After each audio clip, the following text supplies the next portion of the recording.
Hello friends, मेरा नाम अजय सिसोदिया है और आप देख रहे हैं व्यू जेएस। इस सीरीज में हम देखने वाले हैं दोस्तों बेसिक्स बिगनर्स के लिए। और यहाँ पर हम वीट जेएस का यूज करेंगे।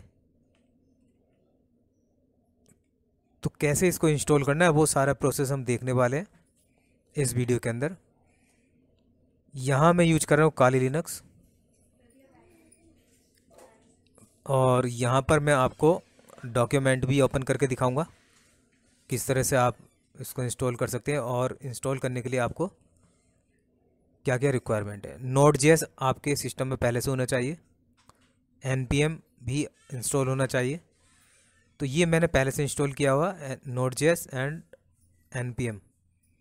यहाँ मैं लिखता हूँ npm create white at the rate latest.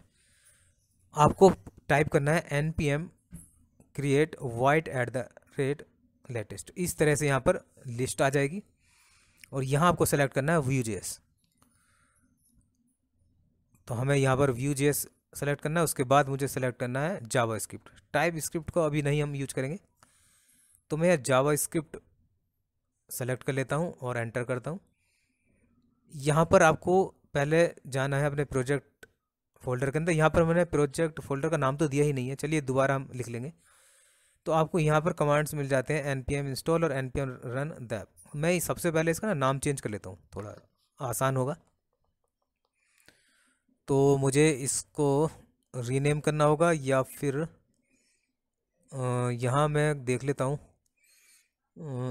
White project, और वाइट ये नहीं चलेगा। तो मैं करता हूँ यहाँ पर कॉपी cp-rf और यहाँ पर वाइट प्रोजेक्ट एक स्पेस और उसके बाद फोल्डर का नेम यानी डायरेक्ट नेम। तो देखिए इस तरह आप देख पा रहे हैं ऊपर व्यू वाइट ये कंप्लीट हो गया। और नीचे मैं इसको रिमूव कर लेता हूँ, नीचे वाले फोल्डर को वाइट प्रोजेक्ट को रिमूव कर लेता हूँ। रिमूव हो गया, रिमूव्ड है। अब आगे बढ़ते हैं। यहाँ पर मैंने कर लिया cd व्यू वाइट और npm इंस्टॉल कमांड में चला रहा हूँ यहाँ पर। तो जो भी डिपेंडेंसीज होती हैं वो यहाँ पर इंस्टॉल हो जाएंगी, जो भी पैकेजेस हैं वो यहाँ पर इंस्टॉल हो रहे हैं। वाइट जेएस जैसा कि आप जानते होंगे एज अ डेवलपमेंट सर्वर कह लीजिए, काफ़ी फास्ट है यहाँ पर। तो मैं यहाँ पर क्या करना चाहता हूँ, ls कमांड का यूज किया मैंने। क्या क्या चीज़ है तो मैं कैट कर लेता हूँ पैकेज डॉट जेसन। तो यहाँ स्क्रिप्ट देख पाएंगे। मुझे यहाँ स्टार्ट करना है npm रन दैब। ब्राउज़र ओपन कर लेता हूँ और यहाँ पर थोड़ा स्लो चल रहा है मेरा जो नेट है, नेट कैसे, नेट नहीं सिस्टम। npm रन दैब में चलाता हूँ तो यहाँ पर मेरा ब्राउज़र में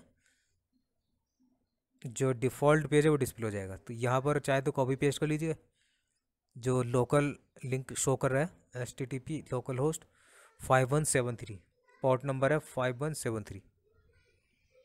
या तो इसको कॉपी करेंगे आप ब्राउज़र के अंदर, या फिर कंट्रोल के साथ क्लिक करेंगे। यहाँ ब्राउज़र पर देखिए, यहाँ पर हमारा आप देख पा रहे हैं जो डिफ़ॉल्ट जो कंपोनेंट, ऐप कंपोनेंट कह सकते हैं, ऐप कंपोनेंट जो रेंडर हो रहा है, जो भी ऐप कंपोनेंट के अंदर आपने कुछ भी लिखा है वो यहाँ पर जो डिफ़ॉल्ट मिला है, सॉरी लिखा नहीं अभी, वो यहाँ पर शो हो रहा है। तो यहाँ पर हम इसको चेंज करके देखेंगे अभी। तो मैं यहाँ पर ओपन कर लेता हूँ पहले इसको विजुअल कोड में, और विजुअल कोड थोड़ा स्लो खुल रहा है मेरा यहाँ पर। तो यहाँ पर मैं कुछ भी स्किप नहीं कर रहा हूँ ताकि आपको पता चल जाए कि स्टेप बाय स्टेप कि क्या क्या हम यहाँ पर कर रहे हैं। मैं यहाँ पर ओपन कर लेता हूँ फोल्डर को। तो यहाँ मेरे पास था व्यू वाइट नाम का फोल्डर डायरेक्टरी, इसको मैंने ओपन कर लिया है। तो यहाँ आप सारे पेजेस देख पाएंगे। सबसे नीचे लास्ट में देखिएगा वाइट config.js। यहाँ पर कॉन्फ़िगरेशन मिलेगा आपको वाइट जीएस का। प्लगइन में जाएंगे तो व्यू, अब ये पैकेज डॉट जीएस में देखेंगे तो यहाँ पर स्क्रिप्ट वगैरह चेक कर पाएंगे। और यहाँ पर कंपोनेंट्स हमें मिल गया एक, यहाँ पर मुझे एक कंपोनेंट्स मिला हुआ है।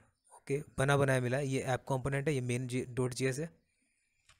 यहाँ पर हमने क्रिएट किया हुआ ऐप। और ये इंडेक्स में देखिएगा यहाँ पर I D equal to app जो लिखा है, और नीचे ठीक है सब जो भी चीज़ आएगी वहाँ पर डिस्प्ले की वो ऐप के अंदर, और नीचे हमारे पास मेन डॉट जी एस जो फाइल है वो यहाँ पर रेंडर होता है। अब वहाँ चलते हैं मेन डॉट जी एस में। यहाँ पर हमने लिया क्रिएट ऐप फ्रॉम व्यू, और यहाँ पर हमें माउंट किया हुआ ऐप। उसके बाद ऐप हमने यूज किया है, तो ऐप के अंदर चलते हैं, ऐप डॉट व्यू। ये एक डिफ़ॉल्ट हमारे पास एक कह सकते हैं जो पेज हमें मिला है। तो यहाँ जितना भी आप देख पा रहे हैं ब्राउज़र वो यहाँ से शो रहा है। तो यहाँ पर इन्होंने कंपोनेंट्स का फोल्डर भी मुझे बनाकर दे दिया है। उसमें डिफ़ॉल्ट जो कंपोनेंट है वो एक कंपोनेंट वेलकम हेलो वर्ल्ड के नाम का मुझे मिला है। तो मैं यहाँ पर सबको डिलीट करने की कोशिश करूँगा कुछ, और थोड़ा चेंजेस करने की कोशिश करते हैं। मान लीजिए ये हेलो वर्ल्ड जो कंपोनेंट मिला है यहाँ पर ही मैं चेंज कर लेता हूँ। तो यहाँ से मैं कुछ डिलीट कर लेता हूँ यहाँ पर, और यहाँ थोड़ा सा मैं इसको टेक्स्ट को चेंज कर लेता हूँ। और स्टाइल जो यहाँ पर लिखा हुआ है जो भी CSS है वो आप अपने अकॉर्डिंग ले सकते हैं, ऐसा कुछ नहीं है। आप यहाँ पर स्टाइल नीचे ऐड कर सकते हैं, डिलीट कर सकते हैं, आप अपने अकॉर्डिंग कर सकते हैं। यहाँ मैंने एक छोटा सा मैसेज दे दिया है, पैराग्राफ लिख दिया मैंने। ये सब हटा देता हूँ, इसकी कोई ज़रूरत नहीं, वो आगे आने वाले वीडियोज़ में हम देखेंगे बेसिक्स। तो यहाँ से हम देख लेते हैं, ऐप में जाते हैं, और यहाँ पर मैं ये सब देखिए, यहाँ पर हमारे पास यहाँ मैं यूज किया हुआ हेलो वर्ल्ड कंपोनेंट का मैंने यहाँ पर यूज किया है। तो यहाँ हमें ये भी पता चलता है कंपोनेंट्स कैसे इंपोर्ट करना है हमें, कैसे उसको कहाँ उसको हमें लिखना है। टेम्पलेट के अंदर नीचे अगर आप जाएंगे तो नीचे लिखा है हेलो वर्ल्ड, तो यहाँ आप चेंजेस देख पाएंगे। CSS मैंने फिर कहा आपसे, CSS आपका अपना है, कुछ भी चेंज कर सकते हैं या इसको लेकर प्रैक्टिस कर सकते हैं। और भी CSS की फाइल है, आप देखेंगे तो app dot C S S होगा, index dot C S S होगा, आप अपने हिसाब से चेंज कर सकते हैं। यहाँ पर मैंने इसको रिफ्रेश किया तो देखिए यहाँ पर सिंपल आ रहा है। वीडियो अच्छा लगे तो लाइक शेयर और सब्सक्राइब जरूर कीजिएगा दोस्तों, और लगातार वीडियोस देखिए, मैं इस पर बेसिक्स बनाने वाला हूँ। कंपोजिशन APIs वगैरह सब देखेंगे, यहाँ पर सेटअप वगैरह हम यूज करेंगे इस